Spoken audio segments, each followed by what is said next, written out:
Question number 1 कह रहा है a spherical conductor of radius 10 centimetre has a charge 3.2 into 10 raised to the power minus 7 coulomb distributed uniformly. What is the magnitude of electric field at a point 15 centimeter from the center of the sphere? Option A 1.2 into 10 raised to the power 6 Newton per coulomb. Option B 1.2 into 10 raised to the power 7 Newton per coulomb. Option C 1.28 into 10 raised to the power 4 Newton per coulomb.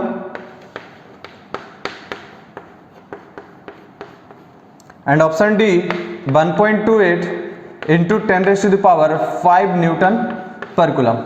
तो आइए इस video को देखते हैं कि हम लोग इस क्वेश्चन में क्या सीखने के लिए मिलता है, क्या कंसेप्ट लगाया नीट वालों ने।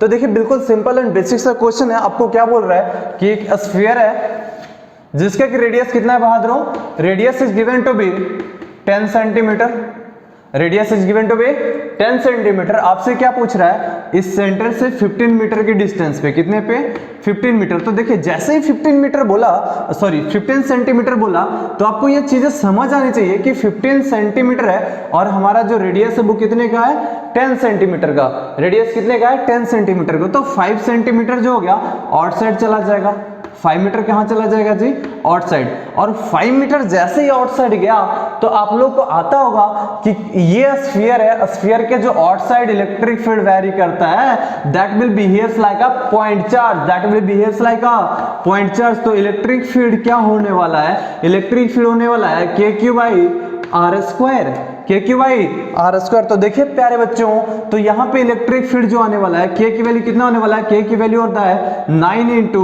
10 raised to the power 9 और Q की वैल्यू आपका कितना गिवन है, Q is equals to 3.2 into 10 raised to the power 3.2 into 10 raised to the power minus 7 coulomb divided by radius is given to be 15 centimeter, so it comes out to be 15। और यहाँ पे ध्यान रखिएगा कि ये centimetre है ना, तो हमेशा जो हम लोग कैलकुलेट करते हैं वो किस फॉर्म में करते हैं, ऐसा यूनिट में, that is metre. So metre में कन्वर्ट करने के लिए आपको क्या करना पड़ेगा, 10 raised to the power minus 2। अगर ये भूल जाएंगे ना फिर आपका आंसर गलत आ जाएगा, ठीक है ना।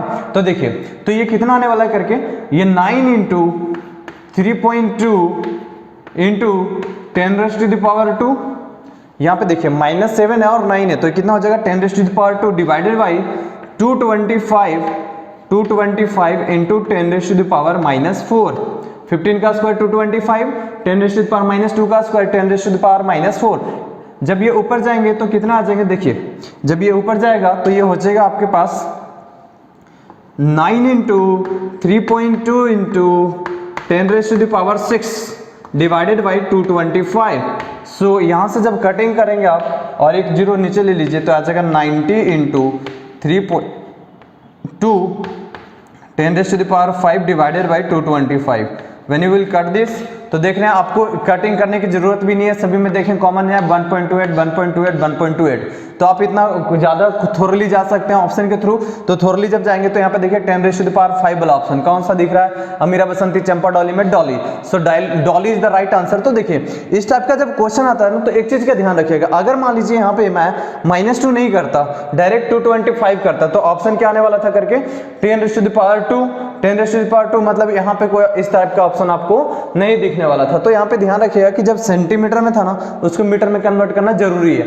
और यहाँ पे देखिए इस क्वेश्चन से हमें सीखने के लिए क्या मिलता है कि ये क्या कह रहा है आपको, ये क्या रहा है, स्फेरिकल कंडक्टर यूनिफॉर्मली चार्ज। तो यहाँ पे देखिए स्फेरिकल कंडक्टर जैसे बोले ना, तो देखिए स्फेरिकल कंडक्टर के लिए आप लोग को बता चुका हूं कि स्फेरिकल कंडक्टर में दो चीज है। एक तो अगर ये हॉलो है, हॉलो में जो इनसाइड इलेक्ट्रिक फील्ड होता है, हॉलो अगर ये है तो इनसाइड इलेक्ट्रिक फील्ड कितना होता है, 0। आउटसाइड आर रेडियस पे, ये radius if it is capital R, और आउटसाइड रेडियस कितना है जी, outside radius is given to be small R. So यहाँ पे जो इलेक्ट्रिक फील्ड वेरी करता है that will be equivalent to KQ divided by R²। ये चार्ज कहाँ पे डिस्ट्रीब्यूट होता है sir, charge will be distributed over the outer surface of the sphere. ये कहाँ पे डिस्ट्रीब्यूट होता है, आउटर सरफेस पे होता है। और इसके लिए ग्राफ बताए थे प्यारे बच्चों, इसके लिए ग्राफ देखिए क्या होता है, इसके लिए देखिए electric field from the centre से लेके इस पॉइंट तक, सेंटर से लेके इस पॉइंट तक क्या है 0। तो 0 के लिए लाइन कौन सा है इलेक्ट्रिक फील्ड का, ये R वाला क्या है 0, ये इलेक्ट्रिक फील्ड एक्सिस है। तो यहाँ पे प्यारे बच्चों यहाँ से यहाँ तक 0 है और इसके बाद जो होगा ये स्लोली डिक्रीज करेगा, स्लोली क्या करेगा डिक्रीज करेगा, which is R equals to capital R, which is R equals to capital R। तो this is the graph for the hollow solid के लिए जो होता है, सॉलिड के लिए क्वेश्चन का आंसर आ चुका है आपका, मैं थोड़ा सा डिस्कशन इसका कर रहा हूँ ना। तो देखिए जब सॉलिड के लिए बात करते हैं तो सॉलिड के लिए आपको मैं थ्योरेटिकल पार्ट जब लेके आऊंगा वीडियो में, तो थ्योरेटिकल पार्ट में मैं एक्सप्लेन करूंगा कि किस तरीके से डेरिवेशन आता है। फिलहाल मैं फॉर्मूला आप लोगों के लिए लिख रहा हूँ कि अगर मान लीजिए सॉलिड है मतलब चार्ज इसमें भरा हुआ है कुछ इस तरीके से, और जब चार्ज ठूस कर इसमें भरा हो, जब चार्ज ठूस कर इसमें भरा हो, तो प्यारे बच्चों बताओ क्या इलेक्ट्रिक फील्ड अंदर 0 होगा? बिल्कुल नहीं होगा, क्योंकि चार्ज 0 नहीं है। तो इलेक्ट्रिक फील्ड जो इनसाइड होता है ना, electric field inside this surface, electric field जो अंदर होता है that will be equivalent to ρ/3ε0 into r at a distance r। किसी r डिस्टेंस पे, छोटे वाले r डिस्टेंस पे कुछ ऐसा होता है। ये मान लीजिए बड़ा वाला रेडियस है दिस, और बाहर में जो इलेक्ट्रिक फील्ड होगा r डिस्टेंस पे, अगेन आउटसाइड जो इलेक्ट्रिक फील्ड होगा that will be equivalent to kq by r² just like a point charge. तो यहाँ पे अगर ग्राफ बनाए प्यारे बच्चों, तो यहाँ पे जो ग्राफ बनेगा आपका देखिएगा, यहाँ से लेके सरफेस तक, यहाँ से लेके सरफेस तक क्या है डायरेक्टली प्रोपोर्शनल टू r है। देखिए तो electric field is directly proportional to r, यहाँ पे क्या होने वाला है electric field directly proportional to r, और बाहर में क्या होने वाला है इनवर्सली प्रोपोर्शनल टू r। तो यहाँ से यहाँ क्या होगा decrease after surface, after surface. अगर ये मैं बोलूं प्यारे बच्चों ये एंगल थीटा है, ये एंगल थीटा है, तो यहाँ पे स्लोप क्या आने वाला है, slope is equals to tan theta is equals to tan theta is equals to, देखो ये ρr/3ε0, तो E/r क्या होगा स्लोप, यहाँ पे समझना कि tan थीटा अगर मैं लगाऊं यहाँ पे ना, तो ये आपका क्या एक्सिस है, ये इलेक्ट्रिक फील्ड है, यहां से यहां तक क्या है, यहां से यहां तक क्या आ रहा है, ठीक है जी। तो E इज इक्वल्स टू क्या है बेसिकली बेटा, E इज इक्वल्स टू क्या है जी ρ/3ε0 इनटू r। तो tan theta is equals to perpendicular upon base, that means E/r। तो E/r की वैल्यू क्या आने वाला है, ओहो हो E/r की वैल्यू आने वाला है ρ/3ε0, that means slope is comes out to be ρ/3ε0। In future आपसे ये भी पूछ सकता है what is the slope of solid sphere, what is the slope of solid sphere. तो आपका आंसर क्या आना चाहिए ρ/3ε0, where ρ is the volume charge density, ε0 is the permittivity of the medium. So this is all about the concept. आपसे क्या question इसमें पूछा जा सकता है इलेक्ट्रिक फील्ड के बेसिस पे। तो आइए मूव ऑन करते हैं नेक्स्ट क्वेश्चन पे। आई होप ये क्वेश्चन समझ आया होगा, अगर समझ आ रहा है तो लाइक ठोको नहीं यार, दोस्तों से शेयर करो। मैं इससे कोई चार्ज आपसे नहीं ले रहा हूं, बस मेरा मोटिवेशन बढ़ेगा कि क्या आप लोग कितने प्यार बरसा रहे हैं, और अगर प्यार बरसा रहे हैं ना वीडियो कंटेंट फाड़ लेकर आऊंगा यार। तो आइए नेक्स्ट क्वेश्चन पे चलते हैं। A short dipole has a dipole moment of 16 into 10⁻⁹ coulomb meter.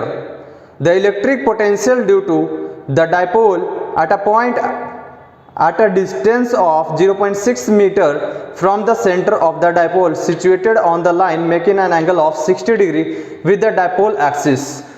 1/4πε0 is equals to 9 into 10⁹ Newton meter square per coulomb square. Option A 400 volt, option B 0, option C 50 volt, option D 200 volt. तो देखिए इस question में आपको क्या given है, question number 2 NEET 2020 again, ये again NEET 2020 का question है। क्वेश्चन आपको डिस्प्ले हुआ होगा क्वेश्चन पे स्क्रीन पे। तो देखिएगा यहाँ पे क्या कर रहा है कि डायपोल मोमेंट आपको P की वैल्यू गिवन है कितना 16 into 10⁻⁹ coulomb metre. Okay so यहाँ पे देखिएगा कि डायपोल के बीच का जो डिस्टेंस है, डायपोल के बीच का जो डिस्टेंस है वो 0.6 मीटर है, 0.6 मीटर। एंगल जो गिवन है, एंगल कितना गिवन है जी 60 डिग्री, एंगल कितना गिवन है 60 डिग्री। ओके ऑप्शन ए जो है आपका 400 volt, option B 0, option C 50 volt and option D आपका क्या गिवन है 200 वोल्ट।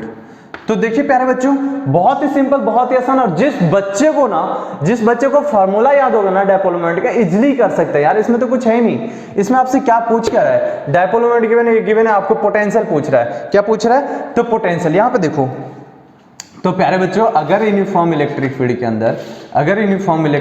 के अंदर अगर कोई डायपोल को हम रख दें at an angle of theta, अगर किसी डायपोल को रख दें हम at an angle of theta, यहाँ पे ये minus q, this is plus q. आपको पता होगा कि जो डायपोल होता है दो अपोजिट चार्जेस के बीच में बनता है, और जब इनको हम छोटे से डिस्टेंस पे रख देते हैं तो डिस्टेंस कितना गिवन है आपका? L गिवन है, L is equals to 0.6 metre. तो यहाँ पे देखिएगा ध्यान से ना कि dipole P is equals to, dipole moment कैसे डिफाइंड होता है? Q into L.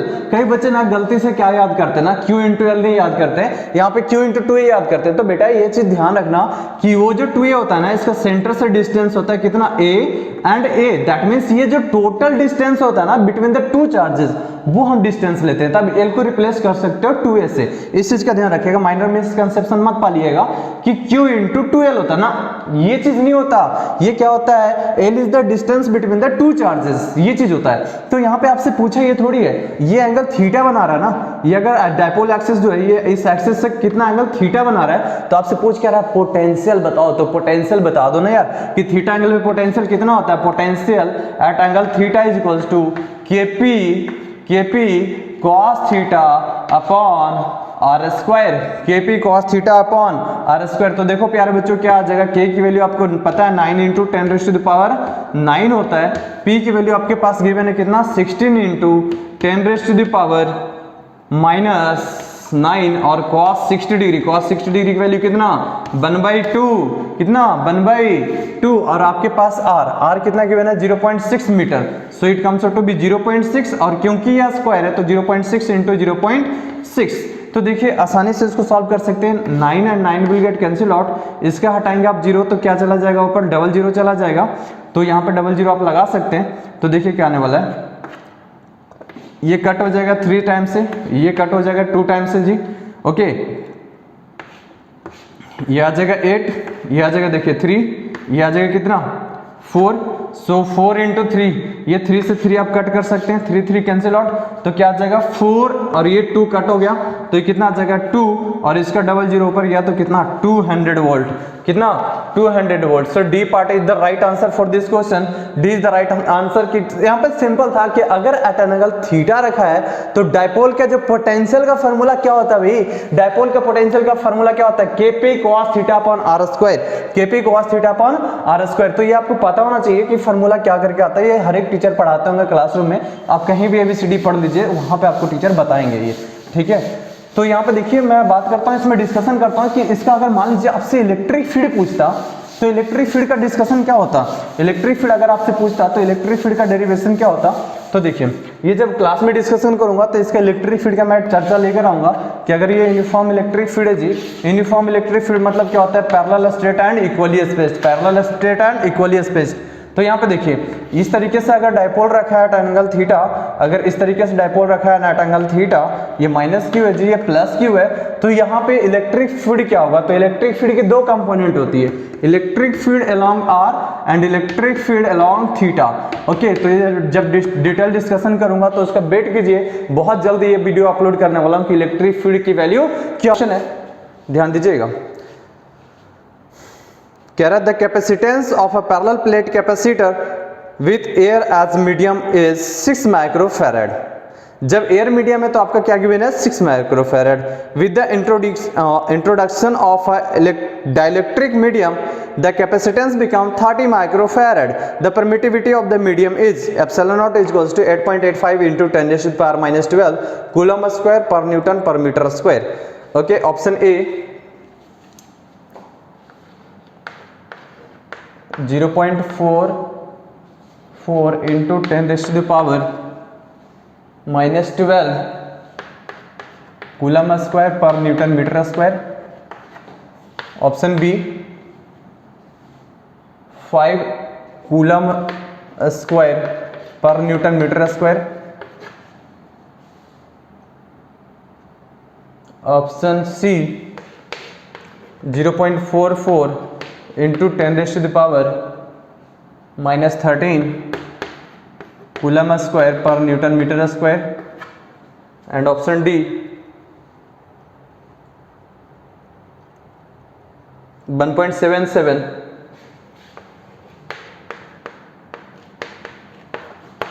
into 10⁻⁻12 coulomb square per newton metre square. Okay प्यारे बच्चों, तो देखते हैं ये क्वेश्चन में क्या हमसे इंटरेस्टिंग पूछा। तो देखिए नीट का क्वेश्चन है ना, बहुत ज्यादा टफ तो नहीं आएगा। कई बच्चे सोचते हैं यार इतना टफ क्वेश्चन आएगा करके, नहीं टफ आता है। आपको ना बस कंसेप्ट को समझना होता है, पैटर्न की वेरिएशन समझना होता है करके ना, तो बेसिक क्वेश्चन आता है। अगर मुश्किल आता है यार, अगर इतना ही मुश्किलें आती तो 720 में 720 थोड़ी बच्चे लेकर आते हैं। देखो पिछली बार 720 में 720 आ गया, तो आसान आते हैं। और देखिए इस क्वेश्चन में कितना आसान क्वेश्चन आपसे पूछा है। तो मुझे बताइए कैपेसिटेंस का फॉर्मूला बेसिकली क्या होता है। कैपेसिटेंस का जो फॉर्मूला आता है C इक्वल्स टू, जो बेसिक बिल्कुल होते हैं, A epsilon not divided by D, epsilon not divided by D। तो जैसे ही अगर कैपेसिटर के अंदर, जैसे ही कैपेसिटर आप लोग जानते होंगे दो पैरेलल प्लेट होते हैं और दोनों इक्वल साइज के होते हैं, और छोटा बड़ा बना दोगे तो वो सेल बन जाएगा, है ना। तो यहाँ पे देखिए जैसे इसमें डाइलेक्ट्रिक मीडियम आप भर देते हो, जब डाइलेक्ट्रिक मीडियम आप डाल दिए यहाँ पे, तो जब डाइलेक्ट्रिक मीडियम डाल दिए प्यारे बच्चों, तो डाइलेक्ट्रिक मीडियम डालने की वजह से जिसकी डाइलेक्ट्रिक कांस्टेंट कितनी है के, अगर डाइलेक्ट्रिक कांस्टेंट के आपने भर दिया, ये मान लीजिए प्लस प्लस प्लस, और ये क्या है minus minus minus minus minus. तो इसमें सिंपल है कि आप लोग क्लासरूम में जानते होंगे कि जैसे डाइलेक्ट्रिक मीडियम लाते हैं ना, तो किसके साथ वेरी करेगा, मीडियम के साथ। तो यहाँ मीडियम कौन है, एप्सिलॉन नॉट। तो यहाँ पे जैसे C डैश लिखेंगे ना, वो क्या आ जाएगा, एरिया चेंज नहीं होगा, एरिया तो वही रहेगा ना यार। किसके साथ इंट्रोड्यूस हुआ के, ये जो डाइलेक्ट्रिक कांस्टेंट वाला के, डाइलेक्ट्रिक कांस्टेंट वाला के जो इंट्रोड्यूस हुआ वो एप्सिलॉन नॉट के साथ हो गया, डिवाइडेड बाय D। तो देखिए यहाँ पे ध्यान से बहादुर हूं, तो यहाँ पे C डैश क्या होगा प्यारे बच्चों, यहाँ पे epsilon not A upon D, ये तो सेम है। और देखो डाइलेक्ट्रिक कांस्टेंट मीडियम क्या हुआ, कैपेसिटेंस को बढ़ा दिया। तो बार बार इस क्लासरूम में बोलता हूं कि due to insertion of dielectrics capacitance of the capacitor get increases, capacitance बढ़ जाता है। It also provide the support to the capacitor. मतलब क्या हुआ, अगर ये प्रोवाइड करता है सपोर्ट को, तो यहाँ पे देखिए जो ये जो C डैश था वो इनिशियल कैपेसिटेंस को बढ़ा दिया है, इनिशियल कैपेसिटेंस को बढ़ा दिया। तो आपको क्वेश्चन में क्या गिवन है, ये जो है C dash that will becomes 30 microfarad. जब ये एयर मीडियम में था, तो एयर मीडियम में था तो क्या हो जाएगा, जल्दी बताओ, एयर मीडियम में क्या हो जाएगा प्यारे बच्चों, 6 माइक्रोफैराड गिवन है। तो microfarad will get cancelled out, 6 से 30 कैंसिल हो गया। तो K की वैल्यू कितना आने वाला है, K इज इक्वल्स टू आने वाला है 5, K इज इक्वल्स टू 5। तो आंसर थोड़ी है K is equals to 5, answer नहीं है। यहाँ पे देखो एक ऑप्शन यहाँ पे भी दिया, ट्रैप है, ट्रैप, ठीक है। तो डाइलेक्ट्रिक कांस्टेंट आपसे नहीं पूछा, आपसे एप्सिलॉन नॉट की वैल्यू पूछा है। तो एप्सिलॉन नॉट डैश की वैल्यू कितना हो जाएगा, देखिएगा मीडियम के लिए K इंटू एप्सिलॉन नॉट। आपको बताया था ना कि ड्यू टू इंसर्शन ये चेंज होता है, क्या चेंज होता है, एप्सिलॉन नॉट, क्योंकि वो मीडियम पे डिपेंड करता है। तो यहाँ पे प्यारे बच्चों क्या हो जाएगा, सिंपल 5 इंटू एप्सिलॉन नॉट की वैल्यू आपको कितना गिवन है, 8.85 इंटू 10⁻⁻12। सो यहाँ पे इसको मल्टीप्लाई कर दीजिए। So it comes out to be 5 into 5 25, 8 into 5 40, और 40 plus 2 42 plus 8 into 5 40, 40 plus 44 into 10⁻⁻12। अब ऑप्शन पे चलते हैं कि क्या कोई ऐसा ऑप्शन हमारे पास अवेलेबल है। तो 44.25 इंटू 10⁻⁻12 कोई भी ऑप्शन में अवेलेबल नहीं है। तो यहाँ पे देखिए ना कि इसको हम चेंज करना चाहें, तो यहाँ पे देखिएगा कि आप यहाँ पे 8.85 इंटू 10⁻⁻12 में तो मल्टीप्लाई कर चुके हैं। तो यहाँ पे आपका देखो, अब इसका जब पॉइंट शिफ्ट करोगे तो 10⁻⁻10 आएगा, 10⁻⁻ क्या आएगा, 10। सो यहाँ पे 10⁻⁻ जब -10 आएगा तो कोई ऑप्शन में अवेलेबल नहीं है।